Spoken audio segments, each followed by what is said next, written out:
Abavubuka abeegattira mu bibiina eby'enjawulo mu Bwakabaka bwa Buganda basinkanye Kamalabyonna Charles Peter Mayiga e Bulange Mengo okusobola okuwayamu n'okufuna okulambikibwa ku nsonga ez'enjawulo.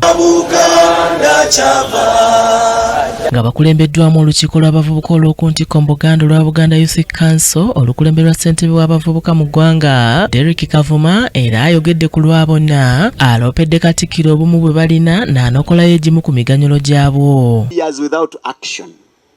Abavubuka tulina ebirowoozo n'amagezi naye nga tetuteeka mu ki mbaga nti teeka mu nkola bwe birema oyiga. Minisita w'abavubuka emizannyo n'ebitone mu Buganda Oweekitiibwa Robert Sserwanga asinzidde wano n'asaba abavubuka okuba abagezi ennyo mu buli kye bakola basobole okuba n'obulamu obweyagaza mu biseera byabwe eby'omu maaso. Ali wano olina okuba n'amagezi, olina okuba neki n'amagezi era nga goolekebwa. Kikyo bayita ekyamagezi kimala kukolwa. Kitegeeza toyinza kubawo amagezi nga tewali kyokola. Oba tegerekese. Kolesa okumanya kwo n'okutegeera kwo okole ebyaki ebyamagezi. Kamalabyonna mu kwogera kwasabye abavubuka bano okuba abakozi abeesigwa era abayiiya basobole okusitula ebyenfuna byabwe n'okuzza Buganda ku ntikko. Bulijjo mukolere wamu mugatte amaanyi gammwe n'ebirowoozo byammwe musitule ebyenfuna mu bulamu bwammwe. Kola fissa ate siga.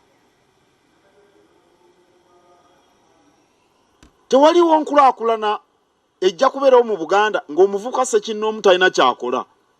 Katikkiro era alabudde abavubuka abaagala ensimbi ez'amangu naddala nga basinziira ku bye balaba ku mitimbagano byagambye nti bingi ebiyitako tebiba bituufu bw'atyo ng'abasabye okunyweza obwegasi awamu n'okukuuma omutindo gw'ebyo bye bakola kibayambe mu nsi y'okuvuganya. Omutindo gwe gukusitula mu kyokola bw'oba okanika emmotoka.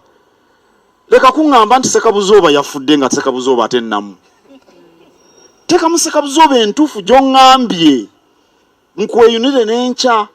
Nzireyo ne wiiki eri kubanga onteramu ekintu okola okanika emmotoka mu ngeri ya muti. Waliwo n'abavubuka abeekozeemu omulimu ne babangula bannaabwe naddala ku nkwata y'ensimbi n'obumu nga n'abamu ku babadde mu nsisinkano eno bagisanyukidde. Nti tosobola kukola kintu kyonna nga tugwegenze mu bibiina bya bwegazi. Baza n'okutujjukiza nti ffe buvunaanyizibwa bwa Buganda oba okugyongera waggulu ku ntikko. Bano basabiddwa okujjumbira ebijaguzo by'amatikkira ga Ssaabasajja aga 33 ag'okubayo nga 31 omwezi guno ogw'omusanvu. Mary Namirimo, Racket TV, Amalindirire.